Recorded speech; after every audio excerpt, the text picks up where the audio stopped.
Magandang araw po sa inyong lahat mga kamatyas. Katatapos lang ng day 2 ng Clutch Chess Champion Showdown. At nako, sino na ba ang leading sa kanila? Double round robin uli. No? Bawat per day kasi double round robin lagi. Equivalent of 6 games palagi. Pero this time sa day 2, 2 points na for a win. Yun na yung iskora, nagbago, no? At bago po tayo magsimula dito, unahin natin ang laro nila World Number 1 at World Champion, ay sagutan muna natin ang puzzle na iniwan natin sa ating last upload. It's black to play mga kamatyas. Congrats po sa mga nakakita ng Rook B4. Ayan. Okay, gaganda ng mga puzzle sa Internet Chess Club, no? Kulong po ang queen, walang tatakbuhan. Simple lang pala. O pag kinapture yung knight, capturein lang po ng pawn, nananatiling kulong pa rin ang queen sa c4. Okay po? Ayan, at ang iiwan ko naman sa inyong daily puzzle for today's video, eto po mga kamatyas. Actually, nasagutan na natin to kahapon sa ating live streaming, pero paki-refresh nyo na lang po ang link ng puzzle nasa comment section below. Pakilista nyo na lang po by chess notation ang inyong kasagutan para makapag-react si coach pag nakita yung inyong sagot. Okay po, maraming salamat mga kamatyas. Click nyo lang yung missions button, no? Marami po kayong po pwedeng gawing pang-training dito. Napakagandang pang-training. Mag-i-improve talaga kayo mga kamatyas.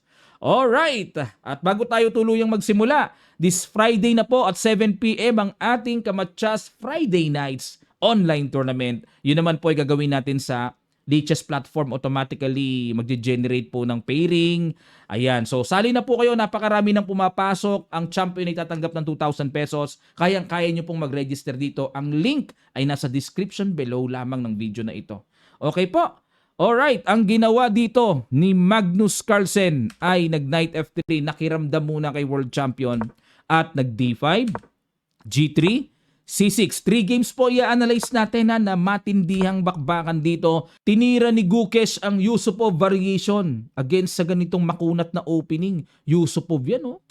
Nag-C4. Gusto kaagad ni Magnus palambutin ang kumukontra sa diagonal niya. Tingnan niyo po yung diagonal kung gaano katiba yung pawn structure. Kaya yan ang ginagawa ng black kasi para pang kontra sa effect ng pressure ng strong diagonal bishop later on.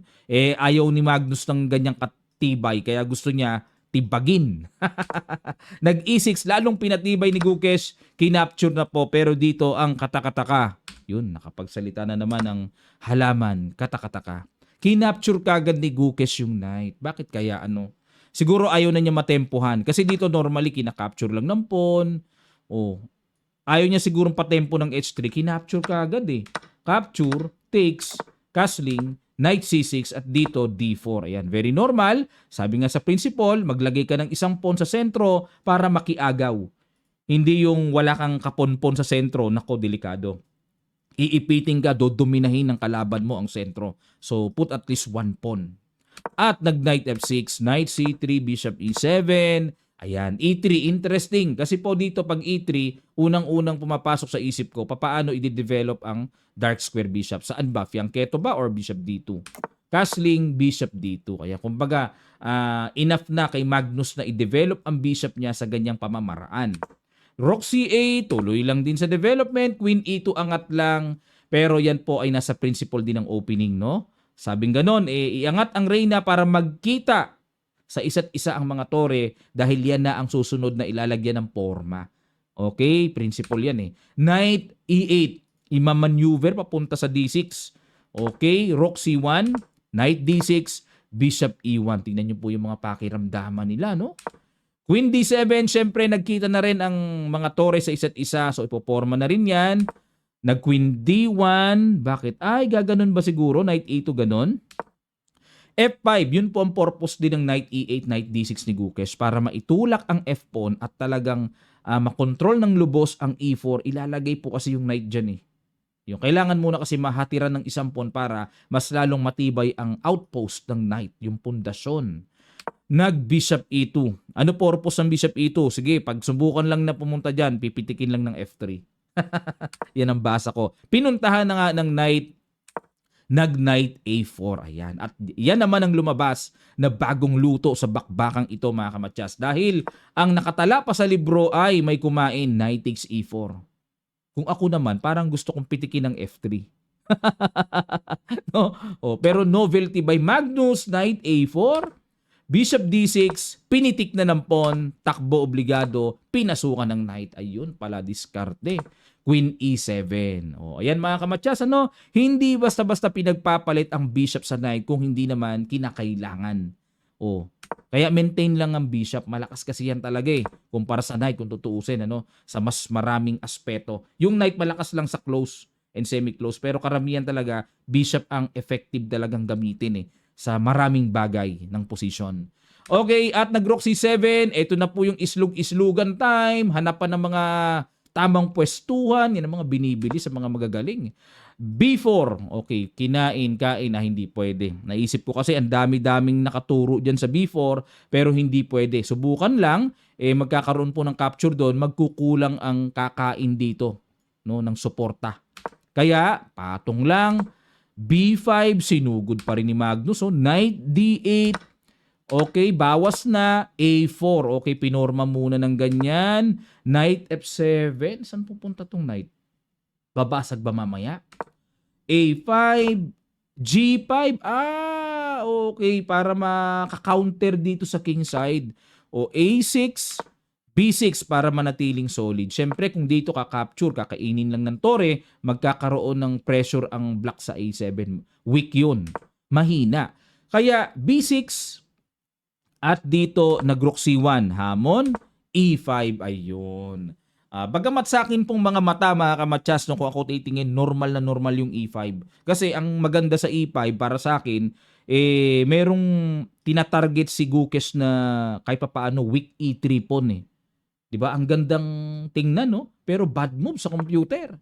Ang gusto ng computer ay islog lamang na Queen D7. Aray ko. Grabe naman mga kembot-kembot yun. Yun ang accurate. Pero, balik tayo sa E5. Ayun, kinapture lang. Good move. Capture. Pinagka-capture lang. Capture. Takes. At nag-bishop D3. Ayun, tinarget muna yung pawn F5. Nag-F4 na, pinambasag na ni Gukesh. Kasi dito po lumalabas sa minor pieces combination, bishop pair kay Magnus. Yun ang pinanghahawakan niya. Nako po, ito na naman po. Sa endgame si Magnus, nag-iisip na naman niya ng mga malalawak at malalalim na endgame. So binasag na dito ni Gukesh F4 kasi nasa isip niya siguro. Pag dinipensa niya, parang wala lang pero alam nyo, tamang tira, Queen C8 lang. Yan lang ang tamang timpla. Siguro pagka pumatong ng gano'n, saka pa lang mag-E4. Pero dito inunahan na ni Gukesh, F4 kagad, capture, King G2 para maintain muna yung G3, King G7, Queen E2, Bishop D4, Queen E6 pumasok na. Ayan, ang ganda ng pwestuhan ng Bishop tingnan nyo po. Di man lang makapasok yung Reyna, walang pasukan dito ba, Queen C1, pasok. Queen D7, ayun. Kinuwin to Queen. Bishop F5 ni Magnus. Okay, parang, ayun nga, sablay. Pero, anong tamang tira? Queen C6 lang. Pag kinain-kain, parang, kumbaga sa may paspon. Winning ang puti, Queen C6, Na-miss si Magnus, nag-Bishop F5 siya. Kinapture naman ni Gukesh. Ayun po, namali din ang decision. Dapat daw is dito kakain. Ano kaya nasa isip ni Gukesh? Anong momo? Anong kinakatakutan niya dyan? Queen E7 check. Tapos, kailangan makita lang pala yung King H8, Bakit? Pag dito, pero dito normal kasi pag dito, patay ka agad. Das matchas, Okay po, mga kamatchas, pag dito naman pumunta, may bishop dito. Wala bang check-check, walang ganun-ganun, kakain dito, Pagka nag-Queen B2 pin, King H3 lang. Grabe kalalim. Pag kinain to, G4 ay biglang nanahimik lang. Silent lang. Ito na po, treto, check. Ganon, matcha sa G7. Grabe, ang ganda. Imagine niyo po, check doon, King G5, Queen G7. Nandun ang ending. Sugswang na ba? Wala na ba talaga? Grabe yung sugswangers, ito na treat Walang pang-awat talaga. Kung gumanon, ay may matchas din pala. Matchas. Aray ko. Isa pa mga kamatchas, King H8 lang pala tamang tira. Okay naman to. Oh, pero ang tamang tira pala, King H8. Pag check dito pupunta. Ang hirap makita nito. Parang sulok na parang mamamatyas eh. O pagka check may harang. Oh, okay. Et cetera. Mahirap po yun sa actual kaya di nagawa ni Gukes to eh.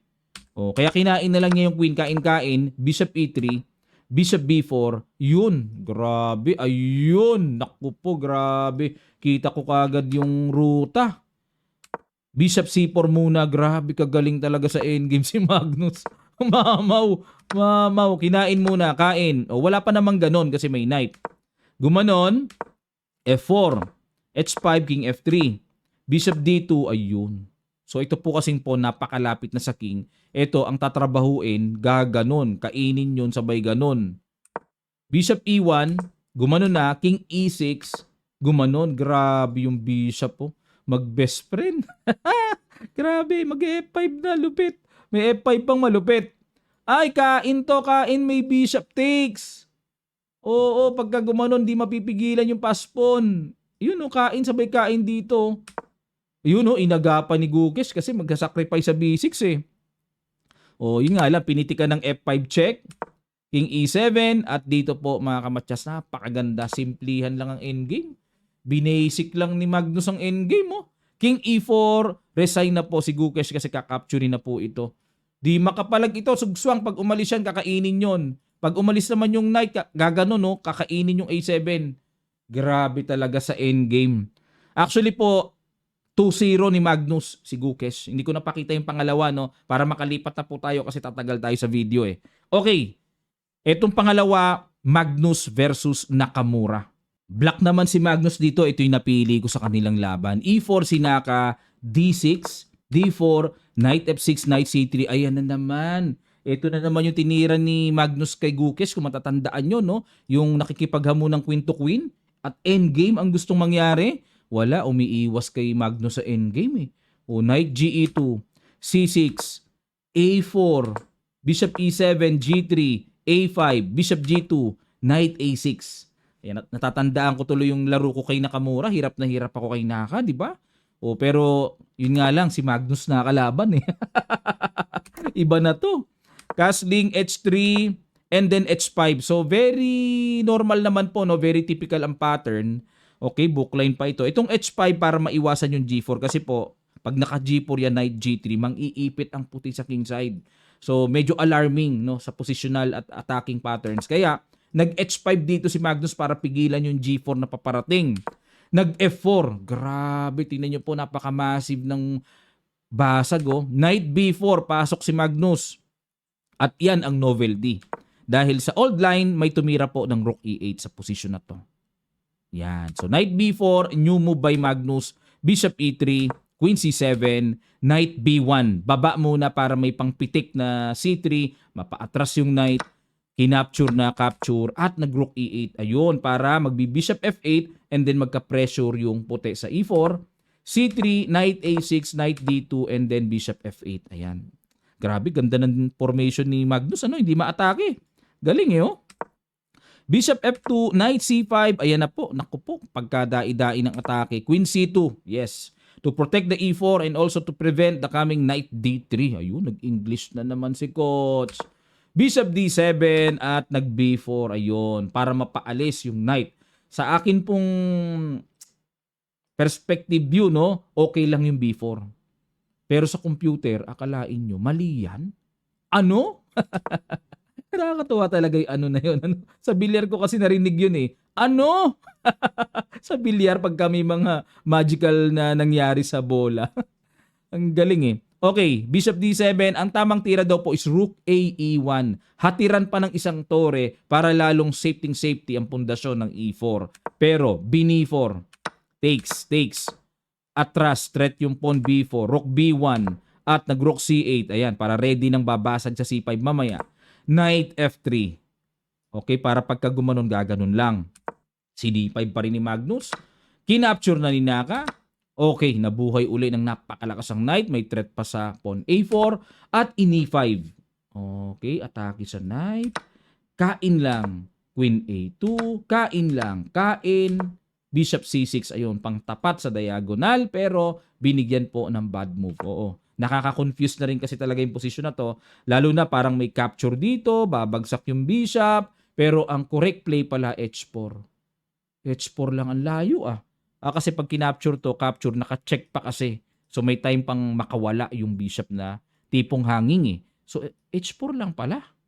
Okay, grabe. O, yun ang na-miss dito ni Magnus, but tumira siya ng Bishop C6, kinain lang kain, and Queen C4. So kung kanina, na labang napanood natin, Bishop pair siya, this time si Naka naman ang Bishop pair. Ano naman kaya ang timplang gagawin niya against Bishop pair?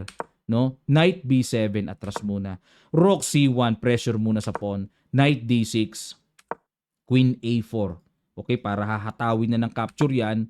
Rook E2, ayan na naman po. Wala na namang pakialam si Magnus sa kanyang weak pawn, kundi naghahanap siya ng mga gulo-gulo, counter-attack ang mas importante sa kanya at Bishop B6, ayun na po. Tamang duda na rin sa utak ni Naka na ano meron. Ito po mga kamatsas, what if hatawin ng tore? Magku-Queen D7 lang. Pin. Samantalang under attack pa yung knight. Saan natin ilalagay yung knight? O halimbawa, mag-knight F1. Saka pa lang mag-H4. Ganun lang. Kala ko naman may mga spectacular na paparating, ano? Pero, halimbawa, mag-G4. Isa pa. Knight DE4. Ayun. Diyan na po lalabas yung hiwaga bakit yung tore ay napaka-powerful diyan sa second rank. Okay. Lalim ano. Ginawa ni Naka. Na-confuse na rin siya. Bishop B6 muna. Queen D7. Knight F1. Okay. Ilag muna. And nag-C5 na. So, queen to queen. Kinain-kain. So, yung C5 ay still protected. Bishop A5. And then nag-C4. Yun nga lang po. Nagkaroon po dito ng very strong extra paspon. Extra na paspon pa. Lamang ng isang pon si Magnus eh. Knight C5. Nako, pupunta doon. Bishop F3. Rook E8. Bishop C3. Knight D3. Rook C2. H4. Ayun na po. Grabe. Hirap na hirap si Nakamura kay Magnus talaga, no? Sana ganyan ang tira ko para mahirapan din si Nakamura sa akin.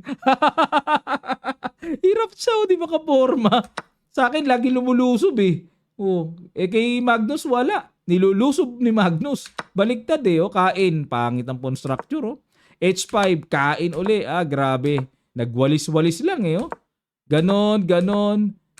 Rook C5, Knight E3, and then Knight F6. Naku po, ang sasakit ng tama. Bishop F2, Knight E4, threat ulit, gumanon, and then kinain-kain lang, bagsak na naman. Grabe, nangitim ang posisyon, nangitim. 3 pawns up si Magnus. Grabe, no? Galing na ako kay Naka. Winawalis lang ni Magnus mga pyesa ni Naka eh. C3, kawawa, kahabag-habag Knight check, ganon. Grabe, kahabag-habag. Ito pa, unstoppable pa. Bishop E3, gumanon, and then Bishop, threat yun, Knight F3, and Bishop F4. Grabe. Parang iginapos yung mga kamay ni Naka dito, di man lang nakaporma. Ayun, gumanon, di nakainan pa ng libreng Bishop. So wala na rin kasi, dying seconds na rin eh. Grabe talaga si Magnus talaga, no? Daling-dali lang siya kay Naka. Samantalang ako, grabe, hirap na hirap ako kay Nakamura. Grabe, dito ko nararamdaman lalo yung lalong agwat ng lakas ni Magnus, ano? Sana makalaro ko si Magnus minsan. Okay, ngayon naman ang pangatlong laban. Dito po, talagang na-challenge si Magnus kay Fabi, kay Caruana. At ang score pala ni Naka and Caruana and Magnus, 2-0 na naman ni Magnus si Naka. Hindi man lang pinatabla ng isa. 2-0 si Gukes, 2-0 si Naka. Kay Fabiano Caruana, pumili po ako ng isang game nila. Then sabihin ko sa inyo kung ano yung naging score nila at yung standing nila after day 2. Pinili ko naman dito white si Magnus para alternate lang mga kamatsas. Nag D4, D5, Knight F3, Knight F6 at accepted Queen's Gambit ang pinasok ni Fabi pero tumira ng Blitz variation. Queen A4 check, Knight D7, Knight C3. Ayan, di mo na kinakapture, ano? Kasi anytime naman po, kakapturin lang din naman yan. Ayan, para sa ibang mga tagapanood natin na bakit may binibitin, bakit may kinakain kagad. Yun po yung purpose nun. A6, mag-B5 na yan. Bishop F4. Grabe. Maagang na bad movean si Magnus. Bishop F4. Bad move na? Bakit? Target yon. Pero sa computer, anong gusto ng computer? Bakit siya nababad movean? E4 lang. So E4 lang, build the very good center. So very basic principle, no? Control the center massively as much as possible. Ayan, o kaya G3. Ayun, pangatlong tira yung Bishop F4 ni Magnus. Balik tayo. Bishop F4, E6 para mailabas na yung Bishop. E4, ayun, nahabol din naman. B5, kinain lang. Syempre, kitang-kita naman yan. Di pwedeng bumawi. Nakapin ng tore. At, linya pala talaga to. Bookline pa pala to. Check. King E2. Grabe mukhang pasok sa banga ni Fabi si Magnus King E2 ay novelty. Mukhang nangapa na si Magnus. Dito po, normal move ay Bishop D2. Normal to. Atras. Na bookline pa kumbaga. Pero yung King E2 novelty by Magnus. E5. Ay wala. Mukhang tingin ko pasok sa balde. Mukhang home preparation ni Fabi to. Yung mga gantong itsura. Maititira mo sa on the spot. Parang malabo. Parang malabo mong makita sa on the spot yan. Maliban na lang, prepared at home. Sa bahay pa lang, planchado na yung linya. Capture. Ow! Grabe, showdown talaga. Knight E5 lang. Threatening Matias is coming. Sacrifice. Pag kinain to ng Bishop, Matias. Pag kinain ng Knight, may check and then queenless. Grabe, Lupites. Okay, anong ginawa dito? Rook D1. Ayan, para saluhin kasi may pa-queen D3 paparating Knight D3. Shoot sa banga. Check. Bishop D7 kain. Queen A8. Talagang grabe. Sakto. Napaka-accurate dito ni Fabio. Face to face na naman to Baka mamaya, coach, may magtatanong dyan. Online ba yan? Mga simple yan tanong pero nagdududa no? Wala na kayo tiwala sa online Queen A8. Ayun. So may target. Wala na. Hinamo na talaga ni Magnus. Ang likot ng queen mo Ayun, King E7 lang. Kain. Kain mo na dito. Ganon. Kain. Grabe. Quality down. Pero lamang pa rin lagi yung black. Laging lamang Kinain. Okay, para naman mamumunit naman dito. Grabe. Ang ganda ng laban na to Baka maging candidate to sa Game of the Century Ang ganda no? Rook B1. Wala na. Nawiwindang na si Magnus Nawiwindang din naman si Magnus. Yun nga lang kailangan. Shoot na shoot sa balde. Parang nilaro niya kay Niemann, di ba? Tinalo ni Niemann. Black pa si Niemann noon Tinalo niya si Magnus kung matatandaan nyo. Nung in-interview si Niemann, ang sinabi niya talagang pasok na pasok sa banga. Kumbaga sa preparasyon, pasok talaga. Wala, kahit world number 1 ka, pag pumasok ka sa banga, wala talaga. Mahirap talaga. Rook B1, dinipensahan, pero gusto ng computer ay E5 E5. Tapos mag-G5. Gulo. Ang gulo ng linya, pero grabe, lupit. Rook B1. Ay, grabe talaga mga kamatsas. Talagang grabe si Fabi. Pasok talaga sa banga talaga. Pasok sa banga. Okay po mga kamatsas, pakiguess nyo po yung good move na yon sa ilang sandali lang. Tutuloy agad natin. Start.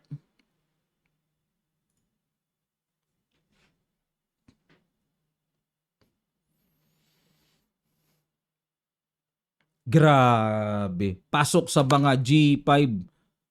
Nakakalugaw na naman ang isip. Bakit? Kinain lang ng king. Knight takes E4.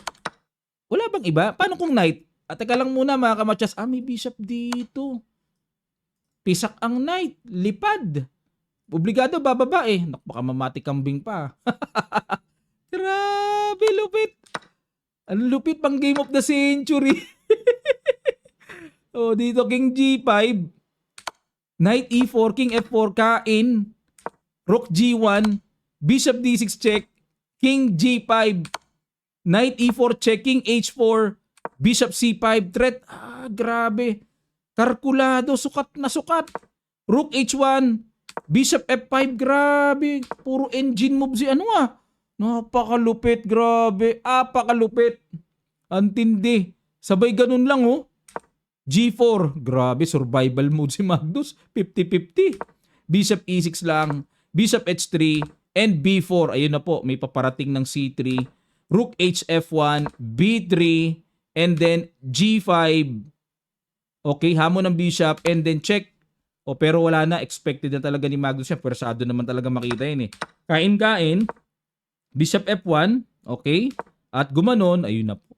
Napakalapit ng king.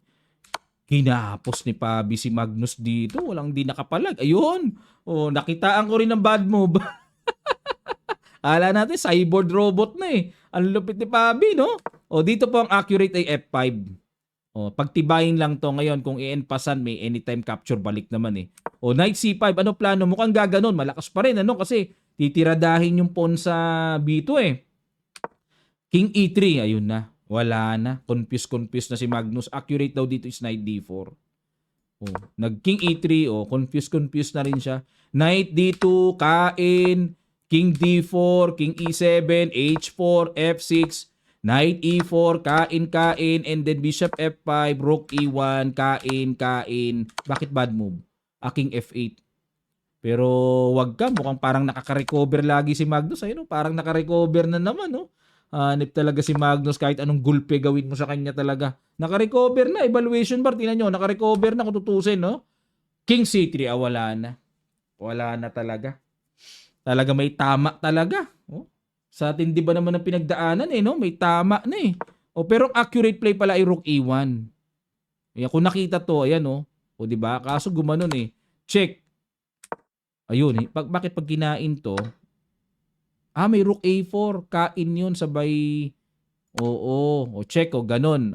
Ay hindi. Saan mo na pupunta? Kahit saan pala tatamaan eh. Knight F2. Pagka gumanon may Knight C3. Okay. May tama talaga. Gumanon. Rook C2. Depensa muna. Pag kinain po yan kakainin. Wala yatang pamigil sa bitong paparating. Rook E1 muna. Knight B2. Gumanon. Knight D3 check. At dito po. Tangay ang tore ni Magnus. Shoot sa balde, shoot sa banga. Actually po mga kamatyas, ang naging score nila, binokya ni Pabi si Magnus dito sa day 2. 2-0. Grabe. Lupit ni Pabi. Kaya ito, nagcha-champion din talaga eh, no? US champion yan eh. Hindi biro yan. Okay, after day 2 po, ito po ang kanilang standing. Leading na naman si Magnusing. Nako po, wala bang bago? Laging lumang balita oh. Leading si Magnus. May day 3 pa mga kamatyas. Abangan natin yung kanilang last double round robin. Pero nangunguna na. No? Gathering the day 1 and day 2, 11.5 points na ang nagathered ni Magnus. Caruana 10.5 points. Nakamura and Gukes 7 points. Ang champion ay tatanggap ng $120,000. Big time. Mahigit 6 na milyong piso sa atin yun mga kamatyas. Rapid lang yan, ano? Grabe. O mga kamatyas, muli po, bago tayo magtapos sa video na ito, sali na po kayo sa ating kamatyas Friday Nights. May tono pa, no? O ang link po ng Liches ay nasa description below lamang. Click nyo lang po para dire-diretso. O may tunog pa. Makapag-register na kayo and then makasali po kayo. Ila-live stream natin yon, no? 7 p.m. 2,000 ang champion, 1,000 ang second place, 500 ang third place at may mga category prizes. Napakamura lang ng registration. 50 pesos lang. Ano? Katuwaan lang mga kamatyas. Talagang gusto ko talaga may activities tayo eh. Weekly. Kasi marami po nag-request sa akin, Coach, balik mo naman yung dating Liches. Dati na po tayo kung sino yung mga pioneer dito sa channel natin at sa Facebook kamatyas. Ang dami na nating nakandak na online tournaments. Yun nga lang, kaya nahinto, syempre may mga bagay na sa schedule din at iba pang mga bagay. Basahin niyo po, kompleto mechanics noon, may details. Sali na po kayo, abangan ko kayo sa 7, suporta po kayo ha. Para masaya tayo every Friday night, kinabukasan naman Sabado, may activities tayo. Okay lang mapuyat ng konti. Sabado naman kinabukasan eh. Maraming salamat po mga kamatyas at magkita-kita pa tayo sa mga susunod pang chess updates.